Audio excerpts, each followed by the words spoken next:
जिस घर में शांति सुख चाहते हो तो मेरी बहन बेटियों, कभी कभी बूढ़े आदमी में कितना विवेक होता है, कितनी बुद्धि होती है, क्या बात करने का तरीका होता है, उसमें बहुत अनुभव होता है। ये यहाँ महाराज दौड़ा आया है ना, ये दौड़ा यही नहीं आया है, अनुभव से आया है। इसलिए मैं कहूंगा कि जिस घर में शांति सुख चाहते हो तो मेरी बहन बेटियों और भाइयों सब याद रखना कि घर में बूढ़े आदमी के लिए कभी कड़वे शब्द मत बोलना। घर में अमृत की वर्षा होती, भगवान की कृपा होगी और सदैव वो परिवार आगे बढ़ता रहेगा जिसमें बूढ़ा आदमी राजी रहेगा। कोई कटु शब्द मत बोलना। और शब्दों की मार इतनी खारी होती है कि जितनी तलवार की भी नहीं होती है। आप लोवट जी को देखिए कि लोवट जी को जोधा ने एक शब्द बोला कि आपके दर्शन इसलिए खोटे हो गए हैं कि आपके कोई संतान नहीं है, टाबर नहीं है। और शब्द लोवट जी रे कालजे रमई एडो लाग्यो कि लोवट जी चुपचाप वापिस घूम गया और घूमर गवाल बाला ने कहो कि गाया ने थे ले जाओ, गोड़ ले जाओ।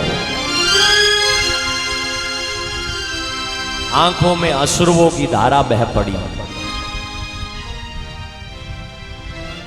और लोवट मन में इतना उदास हो गया कि जब मेरा मुंह देखने से लोगों के खेतों में अनाज नहीं होता है तो जी करके क्या करूंगा,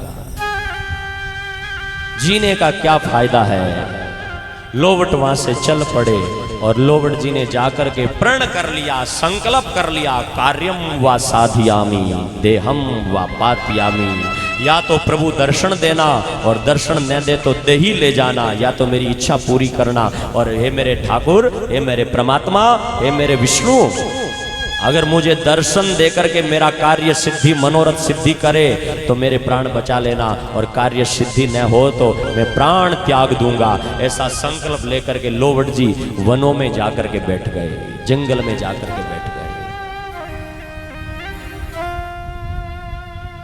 जब जंगल में जाकर के बैठ गए तो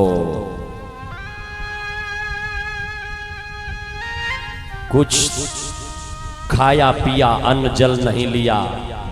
और लोवट जी जब अपने प्राणों को रो करके बैठ गए तो संतों ने लोहट तणी जे लाज पत राखो पूरा धनी।